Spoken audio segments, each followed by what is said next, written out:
Welcome back, everyone, to another episode of Comeback Stories. Got my man Donny with me here, as usual. Really excited about the guests we have on the show today. I'm somebody that grew up in Metro Atlanta, Georgia, as a kid, watching this man terrorize the NFL. The most electric player I've ever seen. I was a quarterback growing up. Watching him really inspired me. Remember, he had his own shoe. Everybody had the shoes in youth football.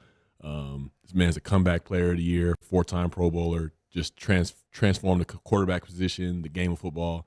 We've got Michael Vick in the building. Thank you, Michael, for joining us today. No doubt. Thanks for having me, fellas. Yes, sir. It's a pleasure to be on the show.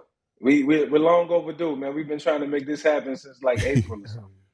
No doubt, man. Appreciate you making the time, as always. We like to start from the jump. Like, what was life like growing up for you? The environment that you grew up in, family life. Give us a glimpse into life growing up for you. Yeah, life growing up, it was fun, man. It was fulfilled with a lot of dreams. I would say, I always felt like, as a kid, I tried to separate myself from everybody around me. I didn't grow up with a mom and dad in my household. They were in the household, but it wasn't a fully functional household. And when I say that, I mean, you know, my mom was the rock, and my dad kind of did what he wanted to do. He just made sure we were safe and we had food on the table. And so it was some things missing. So I spent a lot of time out in the neighborhood and trying to learn a lot of things about myself, find myself, just kind of growing up fast. And it was a super cool experience because I think it got me ready for what I was going to go through in life. And, I always told myself I would navigate through this, even at a young age, also, I would navigate my way through my circumstances and find, light at the other end of the tunnel. And, I always knew it was something more out there for me. But, I think my friends kept me grounded. I think people in my neighborhood helped keep me grounded. They all seen that I had a talent, and I knew I had a talent. I knew I had something special. I just knew that if I wanted to be different, I had to work at it different, and I had to be different, and I had to make good decisions as a kid growing up. Mm. Um, as a man now who's gone through a lot myself, I always find myself going back to my childhood to see how I approached life, the perspectives that I had, and even painful experiences from back then. Do you have a memory of pain or trauma when you were a kid that maybe affected the way that you approached life? Yeah, growing up, man, there was a lot of childhood trauma. It was a lot of trauma that I really don't even talk about. Just waiting for the right time. I bottle a lot of things in. I watched my mom get physically abused as a 7-year old, 8-year old. Pretty much the majority of my childhood life, and it was traumatizing. I became very resentful. I became very angry. Um, Towards people in the neighborhood, towards friends, towards family members, because I just couldn't understand why somebody would treat somebody a certain way that they really loved and had um, the utmost respect for, or should have had the utmost respect for. As I grow older as a man, I kind of look back at some of the things that my dad went through and why. But it was really the big reason why I became really sheltered and didn't trust a lot of people. And when you see people who supposed to be in a loving setting disrespecting one another as a young man, it only leads to back. So I always was distraught about that. And, it certainly helped my character as a man growing up. It certainly helped me to this day, the way I conduct myself with my family members, with my wife, and people around me. Mm. Well, aside from the pain that you may have faced in your childhood from people that you loved in your house, who would you say were some people that were your teachers growing up that may have taught you good character skills? Whether Yeah, it could be negative as well, but the people that really had the greatest influence on you as a young man, who would you say those people would be? yeah. Ironically, I want to start off with some of my childhood friends that I still have great friendships with to this day. Two of my best friends, one of them name is Kevin and one of them name is Jamal. As young men, they knew what I was going through. They didn't have dads in their household, and this conversation is shift because I don't try to throw any shame or any shade at my dad. I just call a spade a spade. Um, but those young men, as we was growing up, they always encouraged me. And then I met my high school coach, and then I started learning the core values and principles of life, and how life was supposed to be or could be potentially. What I had in front of me, my talent, um, and then the focus shifted to trying to be a better student and trying to hone my skills to get a look at a scholarship, to get a look from a college and get a scholarship. And so all these variables started to pop up, once I met my mentor, and then my uncle was a big influence on my life. He kind of knew what I was going through and what I was dealing with, but he stayed away from, what was going on here. He was living his life. And so as a young man, man, I was kind of paying attention to a lot, vicarious learner. We even had guys in the neighborhood who we called our OGs who used to, make sure that we didn't stand on the corner and try to sell drugs. So I was just taking little bits and pieces of advice from everybody until I felt like I was old enough to, think for myself and think in a plausible fashion. Would you say, amidst all the environment that you grew up in, would you say football was an escape for you? Like, what was football like early on for you, going through as a young kid, playing through high school and going on to college? Like, take us through that early journey for you. Yeah, football was the outlet, man. And instantly, my boys always laugh at this growing up because I always tell them now, I'd be like, the same things I did to the dudes in the NFL was the same things I did to y'all. When we was 8, 9, 10 years old in the backyard. And I used to watch football on Saturdays and Sundays, me and my little brother.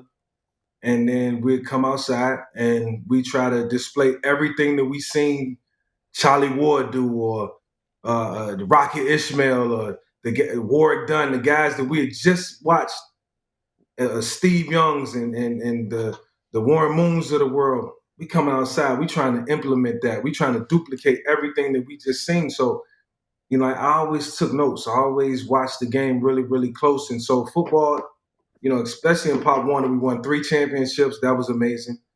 I got to high school and we wasn't the most talented team. I think my first 2 years, 5-5 both years, and then my junior year, 5-5, and then my senior year, 6-4. Finally had a winning season and got over the hump, and it was times where I just kind of felt like I was coming into my own as a player. I remember in my junior year, I made a move or made a couple moves against a team, and after the game, my high school coach came to me and he said, if you continue to play like that, if you continue to move like that, once you match the mental with the physical, you'll be playing in the National Football League. And that's all I needed to hear because that was my goal. That was my dream when I was growing up, and I felt like we was in poverty-stricken neighborhoods. And the way we grew up, man, it was like I know one way out. And as a 6-year-old kid, my grandmother, her favorite team was the Washington Redskins, now known as the Commanders. She watched them every Sunday faithfully. She didn't have a man in the household with her, but she was an avid football fan. And it was something about the logo on the helmet. It was something about the game that they was playing that made me want to do it. And then when I was like 9, I found out that you make millions of dollars doing it, and I was sold. I was like, I got a plan for my life, and I know what I want to do. And I'm gonna get my mom out of this situation, and I'm gonna get us out of this situation, and we're gonna live happily ever after. Mm. Mike, I know you mentioned that Darren's embodies this whole comeback stories theme that we have, but you definitely do too. So much respect. It's the ultimate comeback. I've been following you since your freshman year at Virginia Tech. I remember watching one of your first games on ESPN, and it was like the way you were slinging the football and throwing it, and your form, just that left-handed throw. I've never seen anything like this, and of course the running was like a whole nother story. But I'm just thinking back to some of what you were walking us through with your childhood and following your story. I know your mom had you at 17, and I believe your grandma raised you for the first 5 years of your life. And obviously, you've mentioned the stories about your dad just really never being around. So when I hear all that, it just allows me or us to connect the dots as to like, well, of course you wouldn't trust. Like you wouldn't trust like the two, our two parents that were like needing that attention from that love aren't even there. So we always ask that question because again, it does help connect the dots as to why we did what we did or why we do what we do. So man, I just appreciate you sharing that. Yeah. And I say all that to say, what I appreciate now as a 42-year-old man is being able to have the conversations with my dad and ask him the tough questions, and for him to just be able to open up and say, son, I grew up without the same guidance too. I didn't have a mom and dad in my household. My mom gave me to my grandmother. And so now I see a trend. And, over the years, like I said, it made me a better dad. It made me a better husband. It made me a better man overall because I was able to learn from him. And so now we try to patch that up. I believe in second chances. The things that I seen, it haunted me for so many years, and it hurt so bad to a point where I went to college. I just didn't even feel safe. I wanted to come back home. A lot of times I'll be out, hanging out with my friends, and as a, eighth grader, ninth grader, in high school, and I'm scared. I'm afraid. I'm afraid that something bad might happen. Within my household, and I wasn't supposed to have to grow up like that. I took on a lot of responsibility. My brother, we are two totally different people, and I got the utmost respect for him, and I love him to death. But my brother, as he grew older, he just became a person that I felt like was traumatized by those things, even though he handled it different. And we always just said, look, we're gonna aspire to do better. We're gonna try to make things right in life, man. And whatever God got in store for us, man, we're gonna be so thankful. But we know one thing: we got football, and we got our minds, and we can lean on that. I hear a lot of forgiveness in that, and Darren had mentioned, or you were mentioning resentments, and Darren and I come from the world of addiction, and they say that in addiction, resentments is the number one offender, where that is the thing that will drive people back out to drinking and using. And so I hear that forgiveness, and I think it's a great message for anybody listening. If you're all jammed up on, one of your parents maybe didn't give you something, you have to understand that they were doing the best they could with what they had. And understanding that, and like you think about like the access to information that we have these days and the knowledge and from a mindset stuff or meditation or these practices of personal development where they didn't have that. And then you think about how their parents were raised. So it really allows us to bring in a lot more forgiveness.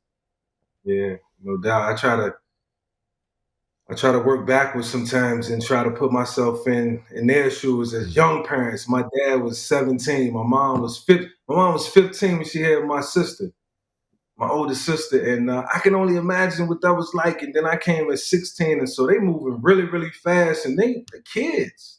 You're not even grown when you're 21, 22 years old. Like I look back and Darren, like y'all know that you don't even consider that grown. You still got so much to learn and so much to implement into your lifestyle and so many morals and values that you got to kick around and figure out like what's the true meaning of life and so I know they don't use it as an excuse. My mom, she's always so positive. She's always so prophetic, and she speak things into existence, and she's always been the rock, man, and never missed a football game, never missed the parents, never missed things, always been there to represent and my brothers and sisters, and so just seeing that, man, just always motivated me. And for the simple fact that we grew up and we came up in that struggle, only made us stronger. Walk us through a little bit of then the college days. So now you go to college at Virginia Tech and you have these trust issues, and you roll into a college where all the coaches are white. You miss being where you were from. I know you were also managing, just making sure that you're mentioning your dad again wasn't out of character. Like, just take us through the college years, because it looked Looked pretty fun from the outside, but I'm sure there was plenty more going on. Yeah. Well, first of all, it was a culture shock. When I got up there, and now, I'm growing up and dealing with this trust factor of, not trusting people, having to learn to trust people and learn to lean on people and, get that advice and that I really, really needed as a young man. And so I just felt like I just needed to be humble. Um, into college with an open mindset of believing and knowing that Coach Beamer had my best interests at heart, knowing that Ricky Bustle, my offensive coordinator, had my best interests at heart, and trusting the process, which is not easy. Now, when I went to college, I really had no idea of how to read a defense. So my first 3 months was hell. And when I say hell, I mean I did not enjoy nothing about what that university had to offer, especially football. And then you got to go to class and be a student. I'm like, I'm here really to play football. And if I had to do it all over again, it would probably be vice versa. Education and then football. I just happened to be very, very talented. And then, trusting the process and trusting my coaches, spending time with my offensive coordinator, Ricky Bustle, who I still have a relationship with to this day. He just kept telling me, keep coming to the meetings, keep studying, keep working hard. One day it's going to click. And one day, man, I was just sitting in the meeting room with all the veteran players. I was watching film, still not understanding what my meaning for being in that quarterback room was for. I was honestly about to switch positions because I'm like, man, it's not clicking. I can't even complete passes on the scout team. And so 4 months in, I was looking at the board, was looking at some film, and it all clicked for me. It clicked for me, Dan. It was one high, two high. It was how to break it down, how to hit them outside receivers, how to work a two deep coverage, how to work a quarters coverage. And I'm like, I'm going to the scout team and I'm gonna see if this actually works. And I go and win scout team play of the week 2 weeks in a row. The season ended. I had a quarterback battle. It was a junior, Dave Meyer. Shout out to Dave Meyer. I had so much respect for him. They made us battle in the spring. They didn't just hand it over to me. So I had to beat out a junior to get that spot. And that entire offseason, man, what I do remember is this, and I'm going to shut up. It's studying every night. January, February, all the way until winter workouts in March, I was studying the playbook. I was quizzing myself. I wanted to make sure when I stepped on that field in the spring and I knew I was in for a battle, that I would be able to at least sustain mentally. The physical will come out.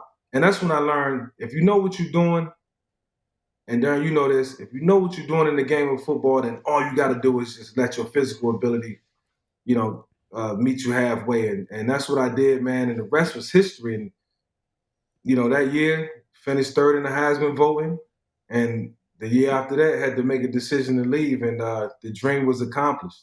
Still more to do, but the dream was accomplished.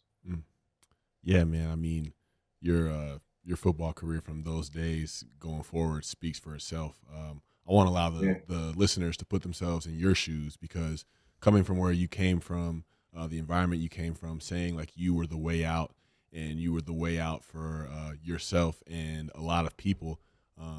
Right. I know your ability and your opportunities were such a blessing for you, but did it ever feel like a burden? It did. But it was right after I got drafted. Like, I felt like the responsibility was not to be a bust. Like right after I got this, it goes from one pressure to another. I already accomplished and conquered college, killed it. And now I'm off to the NFL, where it's a whole new set of rules, whole new set of people, different set of coaches, different teammates, different environment, different city. And I got to continue to rock out. And so, it felt like it was one burden and one hurdle after another. But, I always felt like I stood tall and I was up to the challenge. And, as a quarterback, I learned from my cousin Aaron Brooks, who played at the University of Virginia, that you're only as good as your last game. He had to step it up at certain times in his career in order to just even get drafted. He he lost 3 games and they act like the sky was falling out. And so I started learning all these things that you had to have as a quarterback. And, one was mental toughness and two was tough skin. And, once I learned that, man, and made not being a bust a priority and working hard as I can, good things start to happen. But yeah, I played with a lot of stress. I played under a lot of pressure. And I really like that because I felt like it brought out the best in me. Yeah, I mean, without question, man. I mean, like I said, Atlanta was on fire, and you were. I mean, if there's an Atlanta legend, I feel like it's you. Just from, I mean, I may be biased, but I feel like I'm just looking at the facts here. I want to, I want you to take us through what the journey was like from being one of the top guys, somebody that everybody loved, everybody looked to, everybody was just in awe of, and from there to maybe one of the lowest points of your life, having to go and serve a prison sentence. Can you take us from what it was like from going to the top of the game to that moment? What life was going on like inside your head with your family? Take us through that. Yeah, I had everything I worked for. Most importantly, my mom and my sisters and my family was happy, and that's all I could ask for. But some of those things that I gravitated to as a kid, being out late, hanging out with friends, and not hanging out with friends in a bad way, but we was kind of like just rogue out there, man. We was just like just living. As long as I felt like I was safe, my mom trusted that I was safe. And so we got into things that we wasn't supposed to get into. Seen things that I wasn't supposed to see, did things that I wasn't supposed to do. And I carried some of those traits with me. I carried, some of that baggage with me, into being a grown young adult. And, feeling like money could buy me out of any situation, being at the top of your game, being the best in the league, um, a little bit of arrogance started to creep in. And I'm not even an arrogant person. I'm very humble. Anybody who met me even at that time probably would say, "Oh man, Mike's a really good dude. He's very approachable. He's very personal." But sometimes we do carry those demons and those skeletons, and I still was carrying some demons and some skeletons at the time, and it would come out. I would do some things that would make the news and make the media, and I'd be like, man, we did that back in the day. Or you don't get in trouble for that. And they don't care about this. Or police don't pay attention to that. But when you a role model, when you are, a public figure, and you're on a different level, you got to hold true to that, and you got to stand by that. And so me being having a hard head made us made us what they say, a hard head make a soft ass. Mm. And that's what happened, man. Like I literally had to found myself in a prison cell. Like for whatever happened, regardless of what happened, how it happened, man, I woke up in a prison cell one day and still was like that. That's when it hit me. Like your life is really serious. And I screwed up a really, really good thing. I had a lot of people in my corner who was rooting for me, pulling for me, and gave me opportunities to expand my brand, be honest, grow as a man. And here I am feeling like the scum of the earth. And that's what I felt like, honestly. I really felt like the scum of the earth. Like, damn, you blew it. Man, all I'm just thinking is I hope my son be a better man than me. I hope if he make it to the professional ranks and he dream a dream, I hope he don't just screw it up. And so now I'm in this situation thinking, like from day one, like I didn't even know what my sentence was going to be.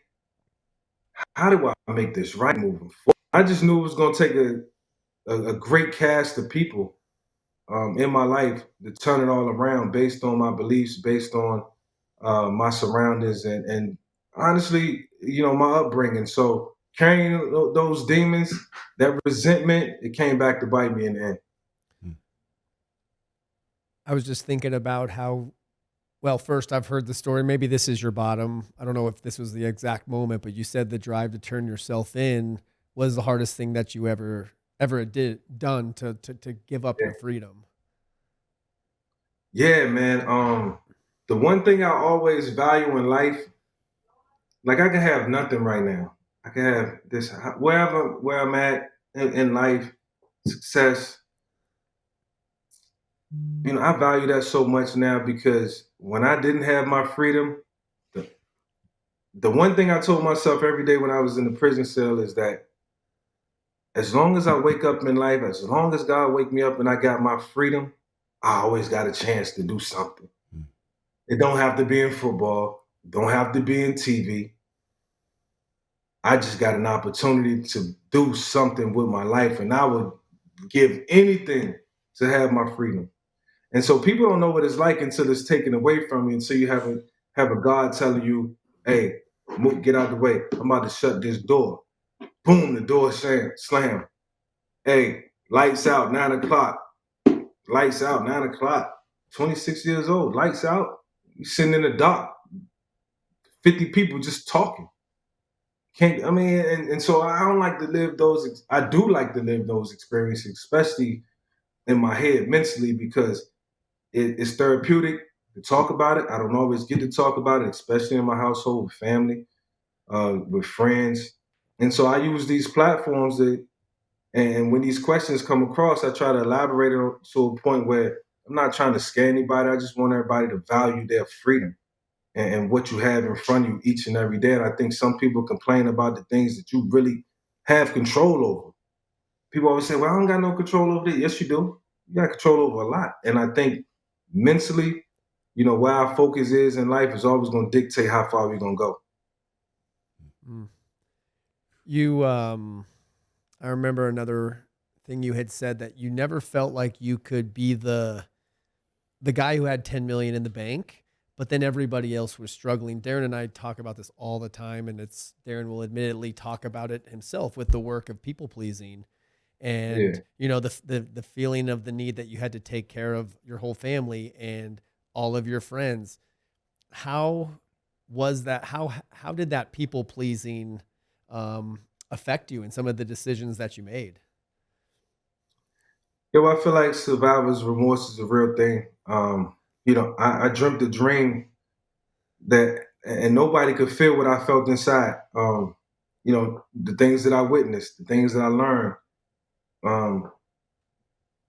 the games I played in high school, the trials and tribulations in high school. When I was at Virginia Tech, the feeling of wanting to leave and not wanting to be there, the quarterback battle, the anxiety, my first game ever. That was part of the dream. That was part of the mental makeup of myself and how I was going to become great, at some point in my life or whatever I was doing. And so, I had to dream that dream and I had to do it on my own. And when I accomplished it, it was like, man, I was looking around at everybody else like, I don't think they had a dream. And so now I want to make sure that, you can go out and accomplish your dream, and you can go out and accomplish your dream, and this person can go out and accomplish their dream. And I'm trying to I'm trying to make up for everybody. I'm trying to create a dream, like create something, do something here, take this, take that, take this. And what it did in all actuality was it made everybody complacent, it made everybody spoiled. It didn't allow them to go out and dream a dream. It really handicapped them in a lot of different ways. And, I say all that to say, when you make it to a level of stardom and when you accomplish what you accomplish in life and what you set out to do, those are your personal accomplishments. You can't bring everybody with you. And so I'm glad we all had a good time. I think the memories and the way the people around me can look back and say, everything he could for us, I think they can only be grateful and thankful. And hopefully, going through that and watching me accomplish what I accomplished at this point in their lives, make them continue to dream a dream because we all still young. We still got a lot of time to be successful in our own right. And, if I'm still working putting forth my best effort as a sports analyst, then they can continue to do it too. Because sometimes we do things that we don't have to do. You got to do it because you love it and because you have passion. And I'm just trying to set an example for my kids that you got to work hard because a couple of them didn't see me play. They didn't get to watch my entire NFL career, but they get to see me on TV. They get to see me studying. They get to see me watching the game and working hard to give some of the best analysts or analysis on Sundays that I can give. Well, I mean, I feel like you're setting the greatest possible example that you could set for a kid in your household and anywhere by the way that you responded to the cards you were dealt in your life. I want to know, with the perspective shift that you had for gratitude for your freedom and for little things, how do you feel like that helped you as you transitioned out of prison and into the next chapter of your career and just life as Michael? Yeah. When I came home from prison, man, there was a little book that I had, things that I wrote down that I wanted to accomplish, and it was like, write a book, be more personable, be more open, be more, assertive with the media. Um, don't be so sheltered. It was a bunch of things that I had came home from prison wanting to be better at. And, post incarceration, I knew I couldn't do it on my own. I knew I needed certain people in my life, man. And then this man named Andy Reid comes into my life. And you talking about a guy who wasn't afraid to tell me when I was doing wrong, when something wasn't right. He knew what was on my mind. He checked in with me every day to make sure my mental psyche was on point.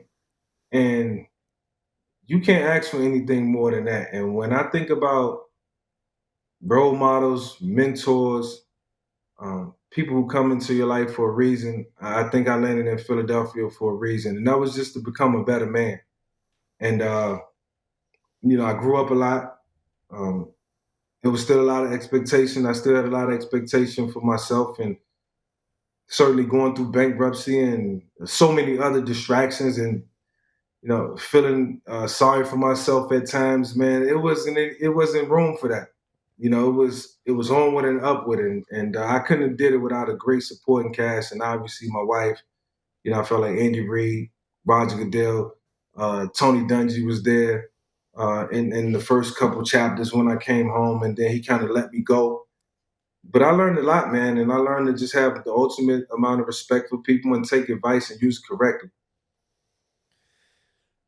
I'm just listening to your story and connecting some of the dots, how, early on it was your dad that maybe wasn't there for you. And I'm just visualizing you maybe the drive up to turn yourself in. And then all of a sudden, now you're repeating that cycle for your children. Now you're not going to be there. But I often talk about in the addiction of my past and Darren's past, that it was like this terrible rock bottom that was absolutely Yeah. self-inflicted, that brought us to our knees, and we had to figure our shit out and figure out that Yeah. there's actually more to life. And I see a lot of people going through life half-assed or just kind of going through the motions, but this rocked us so hard that we had to ask for help.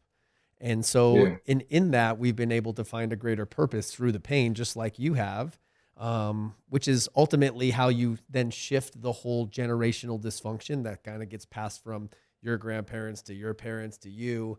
But as you're walking us through that, I just hear the shift that's happened for you. What do you think the story, this is comeback story. So what do you think the story you had to stop telling yourself in order to like write your comeback story? Like what was the mindset or what was the story? Yeah, only the strong survive. And that's all I could think about. When I first walked into the prison, man, I was so broken. Like I could not attempt to tell you. Like I cried for the first 2 weeks straight. Like my wife would say, like I had enough to have everything in life and to have it all. I wouldn't even say it was stripped away from me because I still had everything when I went in, which made it worse. So I'm leaving. I'm leaving my wife. I'm leaving my kids. I'm leaving everything that I worked for over something so senseless. And it was like, man, if I would have just turned the corner a couple months before this, it might not have never happened. So I'm living with all this regret. And, you know, every day I cried, I got stronger. And I had to, I had to toughen up. And now you're in an environment where you really can't show any signs of weakness. And so, I'm going to a place where people, they really they checking you out, and they peeping how you move and how you talk and how you look. And thank God I went to a place where, it was a lot of people in there that had a lot of respect for me, and they only wanted the best for me, and we only wanted the best for each other. It was like we all pulled together. We was all able to bring one another together, and like, we gonna get through this, bro. Like, nobody's feeling sorry for yourself. Don't feel sorry for yourself. Yeah, this hurt. And we're in a situation where we wish we could have did it all over again. But you know what? You don't get mulligans. You don't get do-overs in life sometimes. But we know we got a little stretch.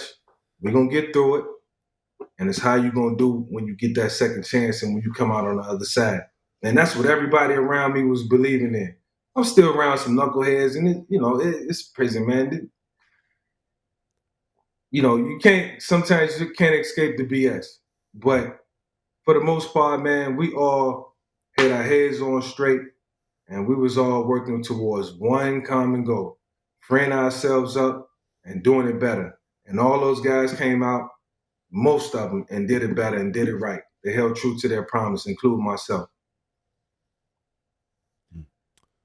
Man, I could ask you a million questions about your career on the other side of coming out, but I want to ask you, when was the shift? When was the click for you to want to give back, to want to really be of service? Like, I know I read about you with the Michael Vick Teen Center and the Vick Family Dream Fund. Yeah. Like, what was the moment when you really wanted to take work like that seriously, and that became a part of your purpose? Yeah, we're doing a lot of football camps. I meet a lot of kids that I can't spend time with. I can only spend a day or two with. And I really get to know these kids, have a chance to teach them some football on a small scale. But for the most part, these kids ask me more about life than anything. And I'm like, these young men and women are very mature. They really get it. They really are growing up different and a little faster for good reason. And they have purpose. And so, the teen center that we built at the Boys and Girls Club, that was to give the kids a sanctuary. The Boys and Girls Club was my place that I went to where I can just get away, escape the streets, escape the nonsense that was going on around me, me and all my boys. And we spent a lot of time in there, and there was a lot of mentors and father figures in there, and people who, do your homework when you get in here, pay attention in class. Let me see your report card. And they was on us just as hard as our coaches were. And so I always made it a point to give back to the Boys and Girls Club. And then, with the Vick Family Dream Fund, we just try to serve in underprivileged communities and really serve for people in general, man, whether it's doing a podcast and sharing some information or doing a toy drive or donating some money. We just want to be accessible. We want to help people, man. We know what the struggle is like. We know that the struggle is real. We know that sometimes it leads to inopportune things that that people don't, situations that people don't want to be in. And we just want to serve, man, and we just want to continue to help people, and that's something I always do until the day I leave this earth. I hear a lot of gratitude in your voice through your words. What are you most grateful for today? I'm most grateful for family, man. The fact that I'm here in my house, my family's not broken.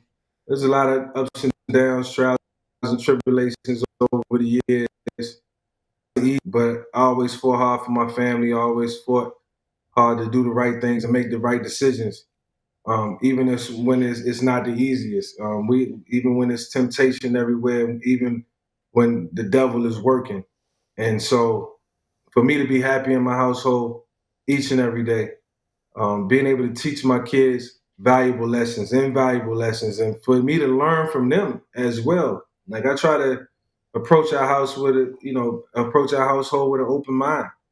I got a 20-year-old son, I got an 18-year-old daughter, a 15-year-old daughter, and a 5-year-old son. And the abilities to, come together and convey our messages and do it the right way. Sometimes somebody's having a bad day. Sometimes somebody's not in a good mood, and you got to respect their space. I'm learning a lot about myself, and I'm learning a lot about them. And I think just being able to be with them every day, use that each one teach one method. I feel like we're growing, and I hope that one day they look back and they have a lot of respect for me and the things that I tried to do for them, and the words that I tried, uh, to help them understand or instill in them, or the messages that I tried to instill in them, I should say. Just a great group, man, and include my wife, man, just being that rock and being the person who we can all lean on and count on. And, I tell you what, she's a lot smarter than me, and without her, I probably wouldn't be here talking to y'all right now. Well, man, talking about gratitude, we're grateful for you. I'm grateful for you. One of the most amazing football players I've ever seen, but I feel like that pales in comparison to the example that you set, the way that you responded to the adversity in your life, and the example that you're setting for your kids and kids everywhere, that they don't have to be perfect to live a meaningful, purpose-filled life. I appreciate you and everything that you stand for, man. And vice versa to you guys, the example that y'all are setting in terms of this platform and being able to open up and talk about things that's sort of uncomfortable. And we've been through some uncomfortable things. We all hit rock bottom, right? And we on the way up. And we'll never forget what that feel like. And there's going to be a lot of people that's going to come after us who going to need some advice and going to watch this podcast and going to watch this platform and say, hey, man, if they can do it, I can do it too. And that's what it's all about, man. It's all about that optimism, and that's what y'all bringing to the table. And so a lot of respect for you guys, and I'm so glad we had a chance to make this happen. If this is the conclusion of the interview, I'm not ready to go yet, but if you guys are, it's all good. Before I acknowledge you, I'll ask you one more question. What would you say to somebody that knows they're stuck, struggling, or maybe they're up against a challenge, a sentence? Like what advice would you give to that person? Yeah, I would just say, your belief is everything. I know when I was at my lowest points in life, I got down on my knees and prayed. And sometimes God don't answer your prayer in a day, in a week, in a month, not even in a year. But if you stay persistent and you believe in what you're asking your Lord and Savior for, at some point, it's going to become crystal clear for you. And so I would say, just, as cliche as it sounds, never give up. Never give up. Always believe in yourself, even when people around you don't believe, even when you don't believe that you can do it. It's been plenty of times I walked into the line of scrimmage believing that I can't, this play is not going to work. And you know what? It worked. Been plenty of times we was game planning on Tuesdays, the game plan came in from Andy. I'm like, oh man, there's a couple plays I want to take out. These are the plays that score. Those are the plays that turn into big plays. It's been plenty of times where, I felt like, my life was in dire straits. And, I had to look at everything around me and say, you know what? I'm still blessed, man. I'm still living. So as long as you got opportunity, freedom, you got a chance. And that's it. I love that. I hear a lot of, yes, never give up, but then there's also a level of faith, or I think you even said it earlier, trusting the process, and that God's timing may be slow, but he's never late. And that's where we have to kind of surrender, right? Surrender to his will and not our will. This is something that I remind myself of often, because if I try to instill mine, it doesn't always work out so well. In fact, my will ended up with me in rehab. So I know that my will doesn't work very well, but I love your words. I love Darren took my words with just on the field accolades or lights out, and the way you played was so electric, but the off the field stuff and how you've turned your pain and the struggles into a purpose. I mean, this is what inspires me the most. So I just want to acknowledge you for how you're showing up and how you turn that pain and the mess into a message. I mean, you're our people, man. You embody this comeback stories. So we're just grateful to have you on here. Yeah, no doubt. Thank you, man. Thanks for having me. And this was an amazing conversation. Like I said, it's very therapeutic.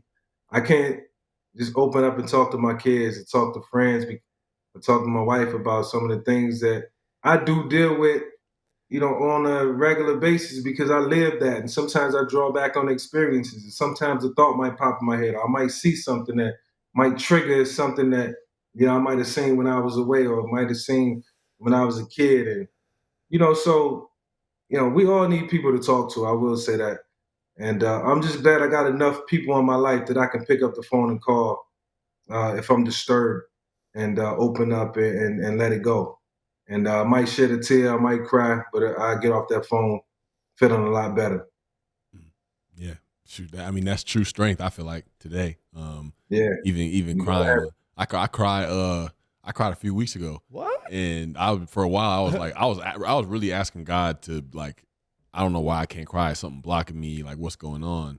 And right. I cried. And I was just like, man, like I was so grateful. And it's just like, it just came a long way from when I was a kid growing up. It was just like, you don't show none of that, none of them tears. We don't care about how you feeling. Like, get out of here with that. That's not strength. But really, strength is putting ourselves out there and showing people this is who I truly am. This is what I'm really feeling. So we appreciate you willing to get vulnerable with us, man. Being vulnerable, no doubt, no doubt. Thank you, man. Appreciate it. Yes, We always sir. talk about vulnerability is the key, the pathway to connection. And I think that's what Darren's story, my story, your story, and it's why we're connected here. And so many people are going to be blessed and benefited from hearing your story. It's an honor, man. We appreciate you. Yeah.